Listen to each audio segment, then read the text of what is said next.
Ja kõigile lastele on mõeldud ka erinevad lahendused, kuidas mänguhoos saab ka veidike tarkust koguda. Nii olemegi ajaloomuuseumis, kus on täitsa oma lastevabariik, kus lapsed saavad täitsa oma riiki luua.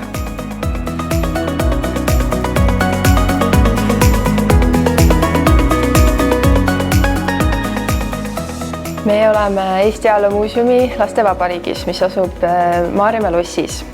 Ja see on selline fantaasiarikas õpikeskkond, mis on suuresti ära peidetud mänguruumi, kus lastel esialgu ongi tunne, et see on justkui selline suur mängumaa, kus on lihtsalt lõbus ja saab mängida, mida siin ka muidugi teha saab. Aga see lastevabariik kui selline on just suuresti üles ehitatud Eesti riigi näitel, kuidas ühiskond riigi tasandil toimib. Ja siin nad saavadki võtta vastu seaduseid, nad saavad ise teha valikuid, otsuseid, proovida läbi erinevate riigi valitsejate rolle.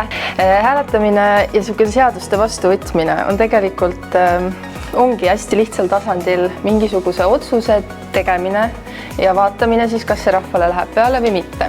Ja siin on Eesti Riigikogu plaan. Kuidas lihtsalt seletada lastele, mis asi on Riigikogu ja kes seal on, ongi siis see, et seal on erinevad inimesed koos, kes jagavad oma grupis samu vaateid, aga võrreldes teistega erinevaid vaateid.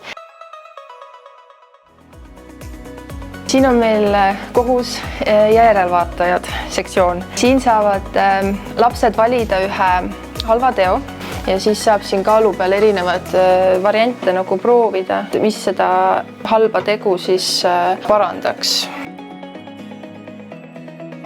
Üks hästi oluline asi, mida lapsed saavad lastevabariigis teha, on valida lastevabariigile president. Siin selle puu sees on meil erinevad presidendikandidaadid. Siin on näiteks Rosalia. Kui tema saab presidendiks, on lubada kõikidele lastele tasuta kunstitarbeid või et saavad alati käia joonistamisringides ja ühesõnaga joonistada, maalida hästi palju. Ja siis anname lastele võimaluse valida, missugune lubadus või see tegelane neid kõige rohkem kõnetab. Ja hiljem üleval saavad ka siis oma lemmikkandidaadi poolt hääletada.